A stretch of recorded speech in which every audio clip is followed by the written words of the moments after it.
এখন জানা যাক আমরা এই সিরাতের সোর্সগুলো কোথা থেকে নিচ্ছি।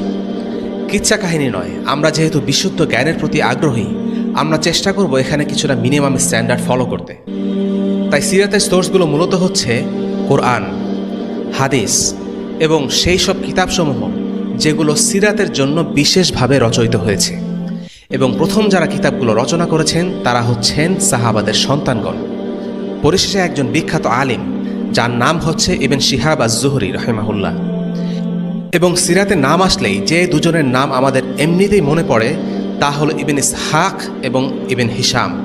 ইবন ইসহাক রহিমাহুল্লাহর আসল নাম হচ্ছে মুহাম্মদ ইবন ইসহাক ইবন ইয়াসার ইবন খিয়ার। ইবন ইসহাকের সিরাত গ্রন্থের অরিজিনাল পাণ্ডুলিপি বিলুপ্ত, কিন্তু ওনার পরের প্রজন্মে ইবন হিশাম সেটা সংগ্রহ করেন, সংরক্ষণ করেন এবং সম্পাদনা করেন। এবং আমরা এখন যে সিরাতে ইবন হিশাম দেখছি সেটা মূলত ইবন ইসহাকের উপরে ভিত্তি করে লেখা। ইবন হিশাম রহিমাহুল্লাহর পুরো নাম হচ্ছে আবু মুহাম্মদ আবদাল মালিক ইবন হিশাম। এছাড়াও এখনকার যুগের কিছু বিখ্যাত আলিমদের সিরা সম্পর্কিত কিছু কন্ট্রিবিউশন থেকে আমরা জানার চেষ্টা করব। এর মধ্যে অন্যতম হচ্ছেন আল্লামা শফিউর রহমান মোবারকপুরী রহিমাহুল্লাহ। তার অনবদ্য গ্রন্থ আল রাহিকুল মাকতুম সবার কাছেই পরিচিত। এবং জীবিত আলিমদের মধ্য থেকে ডক্টর আলী আল সাল্লাবির সিরাত গ্রন্থ থেকে আমরা কিছু জানার চেষ্টা করব ইনশাআল্লাহ।